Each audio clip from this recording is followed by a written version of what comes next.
Obviously, men and women are different. Men tend to be seduced by visuals. The way a woman looks is sort of the primal way of seducing a man. Women are very prone to words, to the verbal aspect. And seducers, the typical Don Juan of the 17th century, they discovered that through language, through poetry, through casting a spell on a woman with their words, that this was the weakness that they had. And so many of these great early seducers were just great talkers. If you look at like some of the great ones in the 16th, 17th century, they were not handsome men. They were actually, one of them was physically repulsive, but had such an incredible way with words that he could seduce almost any woman.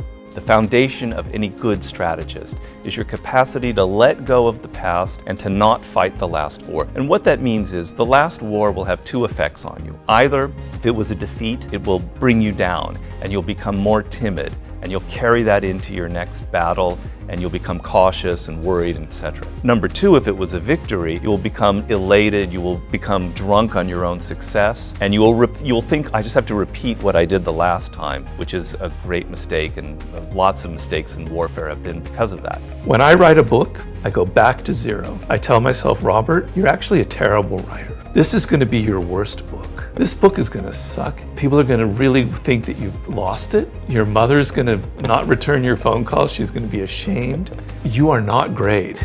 You got to up your game because this book is above you. I'm serious, I'm not neurotic, but it works. Julius Caesar had a slave whispering into his ear, "You are mortal, Julius, you are mortal." Everywhere he went, "You are not a god, you are mortal." You need that person whispering in your ear, making you realize that you're not so great. Don't let your ego get involved. And if you want to win, you have to look at each situation as different. What are the circumstances? What is the zeitgeist? What is the element of luck and timing that worked the last time that won't work this time? I want you to start being honest with yourself, because I think if you're honest with yourself, you become a better human being and you're happier. Nobody likes to admit that they're envious, but everybody feels it. You were my disciple, or whatever you want to call it, mentee, not disciple, apprentice, not disciple. And then I read that you're higher up on the business list of writers than I am. That was only because my book was for sale for $1. Okay, it doesn't matter. I can't help but feel a pang of envy. Everybody feels that. We are always comparing ourselves to other people. It's how the human brain operates. On a very basic level, we process information by comparing. We do this socially. How does that person have more than I do? Why are they getting this attention and I'm not? You are feeling envy. Everybody feels it.